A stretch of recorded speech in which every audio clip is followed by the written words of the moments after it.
a mustard seed, which when sown upon the ground is the smallest of all seeds. Yet when it is sown, it grows up and becomes the greatest of all shrubs. In the early 1980s, I lived in Princeton, New Jersey, where my daughter Charlotte attended Stewart Country Day School, a Sacred Heart school run by the Catholic Church. They started a preschool program in downtown Trenton, New Jersey, and encouraged the school moms to get involved. It was one of those projects that, on the one hand, I felt called to get involved in, and on the other, I just wasn't quite so sure. But the opportunity kept gnawing at me until finally I decided to give it a try. I soon noticed that the mothers were dropping their children off and going home where they basically had nothing to do. So I wrote a proposal to the local community college for a GED program for women of all ages on welfare who lived in the community. And by the grace of God, the proposal was accepted. I remember vividly one morning when one of my students was particularly agitated. She was a middle-aged woman who had been homeless most of her adult life. I took Emma into another room to talk where used clothing was stored for resale in the community. She stood in the midst of musty boxes piled high and clothes she had worn for at least a week. Her eyes were often glazed and seemed to be searching in a far-off place, but were very alert and alive at that moment. She told me over and over that someday people would not judge her by her outward appearance, but would see her for the type of person she was and for the type of heart she had. She just stood there, patting her heart, repeating these words to me over and over, and I have never forgotten them or her. At that moment, my eye was drawn to a small glass ball that hung from a chain around her neck.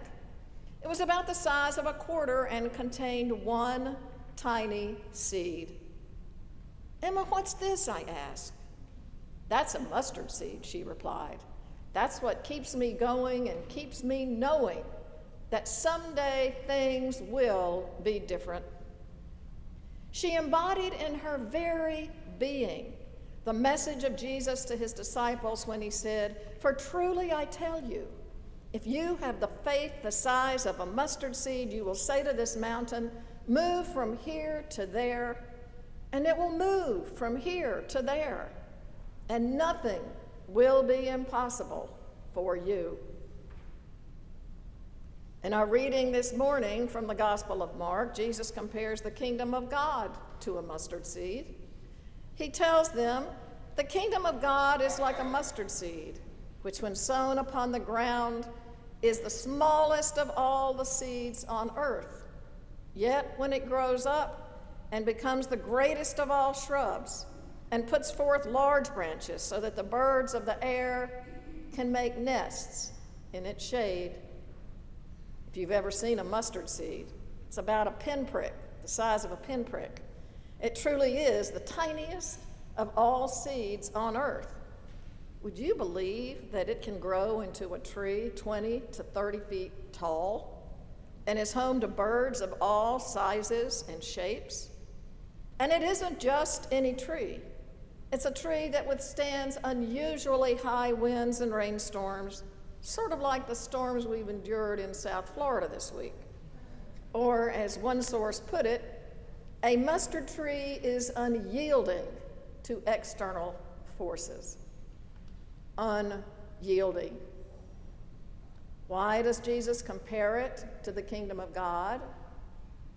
Because the mustard seed symbolizes growth, dependence, and faith. And a mustard tree is unshakable, unwavering, and sturdy. Of course, there are many kinds of growth. The kind that produces a 30-foot tree, for example. There's also emotional and spiritual growth. And there's growth in faith and belief in the power of God to transform our lives, the lives of others, and the world around us. The mustard seed serves as a profound reminder of the transformative power of faith. It teaches us that with unwavering belief, we can conquer the seemingly impossible and inspire other people around us. Just as the mustard seed becomes a mighty tree, our faith can grow into a force, impacting our life and the lives of others around us in profound ways. Yet, like a seed in the earth, we have to nurture that faith, water it, and nourish it, if you will. How do we do that? Through prayer, through works that we do in Jesus' name, through reaching out to others in faith, and through being here on Sundays and throughout the week in Christian community with one another. There are so many opportunities for prayer here at Bethesda.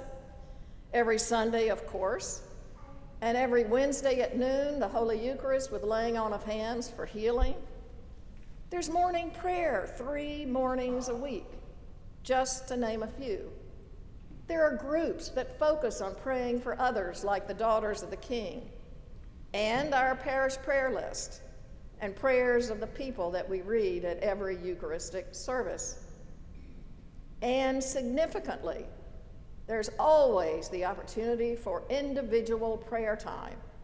And that is something we can do on our own schedule, anytime, any place. And there's nothing like it to grow our faith and to grow our relationship with our Redeemer, Jesus. And for those of us who aren't certain where to start, the best advice I ever received was from the nun that I worked with at that outreach in Trenton.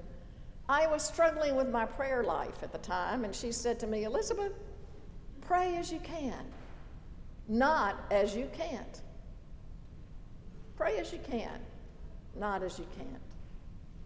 So I say to you this morning, to water that mustard seed, to grow the faith that is inside of you, pray as you can, not as you can't. No matter how tiny that seed is, it can grow all the way into a 30-foot tree. Matthew 13:32 states, "Though it is the smallest of all seeds, yet when it grows, it is the largest of garden plants and becomes a tree, so that the birds come and perch in its branches." You see, even the tiniest flicker of faith can grow exponentially, extending its branches for others to find solace and support. Our faith can become a source of reliance and strength for others, even if it starts out as small as a tiny mustard seed. And that's how it works, isn't it?